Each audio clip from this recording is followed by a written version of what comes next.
사람들은 무엇인가를 믿고 있고 또 그 믿음으로 살고자 합니다. 그래서 믿음을 구하는 많은 사람들에게 작은 조언을 드리고 싶습니다. 우리가 무엇을 믿는다는 것은 단순히 없어질 것을 믿는 것이 아니라 이 세상을 만들고 또 우리의 인간과 이 세상을 초월하는 어떠한 존재를 만나고자 그리고 그분을 의지하고자 하는 그런 마음이 있기 때문에 우리가 믿음을 가진다라고 할 수 있습니다.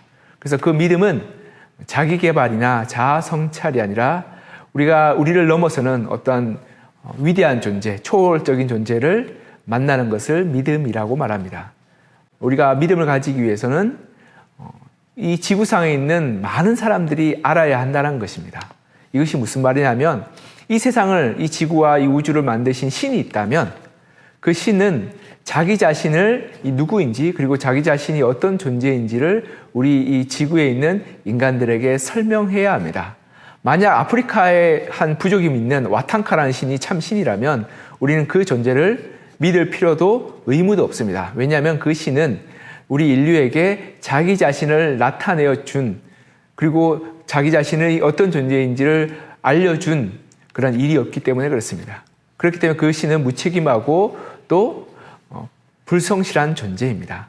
또한 역사상 없어진 수많은 신들이 있는데 그 신들로 우리가 믿을 의무와 필요가 없습니다. 왜냐하면 그 신들은 다 역사상 비신앙 그리고 잘못된 신앙 그리고 잘못된 그런 가르침으로 말미암아서 인간들에게 외면당하고 배척당했기 때문에 그렇습니다. 그래서 우리가 참 믿음이 무엇인지를 구한다면 우리가 지금 그리고 역사상 절대 다수가 믿었던 종교들을 살펴보면 됩니다. 우리가 알고 있다시피 그런 종교들이 몇 가지가 되죠. 불교, 이슬람교, 힌두교, 기독교 이 정도 네 가지 아닌가 싶습니다. 물론 유교도 있는데요. 유교는 신앙이기보다는 가르침이고 자기 개발과 자아 성찰의 도구가 아닌가 싶습니다. 첫 번째로 우리가 불교를 살펴보면요. 불교의 중요한 교리는 사성제와 그리고 팔정도라고 말합니다. 사성제는 고집멸도를 가리키고 있고요. 고성제는 인생은 고통의 바다이다. 그리고 집성제는 그 인생의 문제, 고통의 문제가 인간의 아집, 집념, 욕망 때문이다 말합니다. 그리고 멸성제는 그러한 인간의 욕심과 욕망과 아집을 멸함으로 말미암아서 우리가 열반에 들고 해탈하게 된다고 말합니다. 그리고 마지막 도성제가 팔정도를 가리키고 있죠. 그래서 8가지 올바른 행동과 삶을 행할 때 우리가 이 땅의 모든 욕망과 소욕과 그리고 아집으로부터 벗어나서 해탈에 이르게 된다는 것이 불교의 가르침입니다. 이런 불교의 가르침은 자기 자신이 스스로 도를 깨우치고 노력하고 올바른 길을 열심히 함으로 말미암아서 진리에 이른다라고 말하고 있습니다. 그리고 힌두교는 사실 원시 신앙과 현대의 신앙과 굉장히 어우러져서 굉장히 모호한 점이 많습니다. 근데 힌두교의 가장 큰 핵심은 윤회 사상이죠.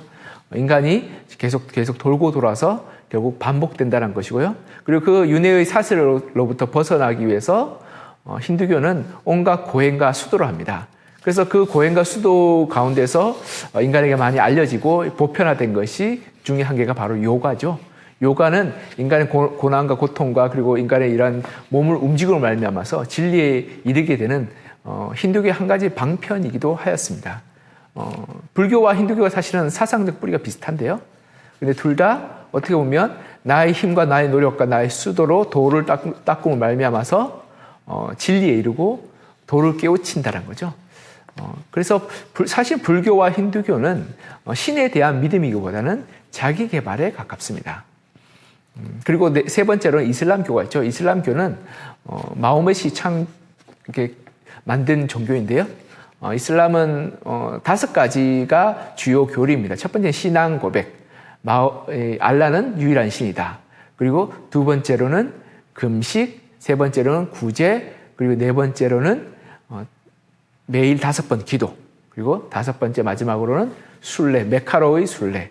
이 5가지를 해야지만이 낙원에 이를 수 있다라고 말합니다. 그리고 그 낙원에 이르는 것은 알라, 그들의 신의 뜻대로로 말미암는다고 말합니다. 즉 이슬람도 어떻게 보면 굉장히 행동주의적인 종교이죠.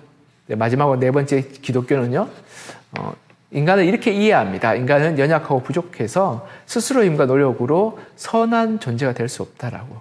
그리고 이미 죄를 저지른 인간은 반드시 그 죄에 대한 대가를 지불해야 된다라고 말하고 있습니다. 그래서 기독교는 그 죄에 대한 대가를 하나님이신 예수 그리스도가 죽음으로 값을 치르고, 그리고 또 인간이 스스로 선하게 살 수 없고 인간이 늘 넘어지는 존재이기 때문에 하나님이 우리를 대신하여서 용서하심으로 그 하나님을 믿기만 하면 우리 죄가 용서받는다라는 그러한 교리를 가지고 있습니다.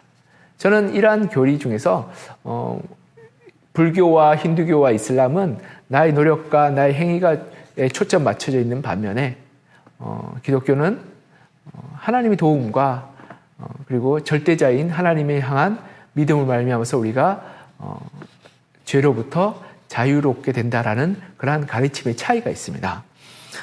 저는 이 불교도 굉장히 훌륭합니다. 스스로의 잘못을 깨우치고 그리고 올바른 길을 가고자 노력하는 것은 참 불교의 장점이 아닌가 싶습니다.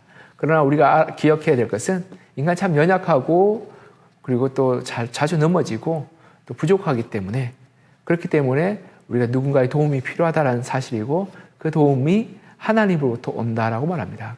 그래서 기독교의 가장 큰 핵심은 하나님의 사랑이고 하나님의 용서가 아닌가 싶습니다. 그리고 하나님을 만나게 될 때 그런 하나님의 사랑과 용서를 경험하게 되고 또 그로 말미암아서 우리가 이 땅을 살아갈 수 있는 힘과 도움을 얻을 수 있다라고 말하고 있습니다.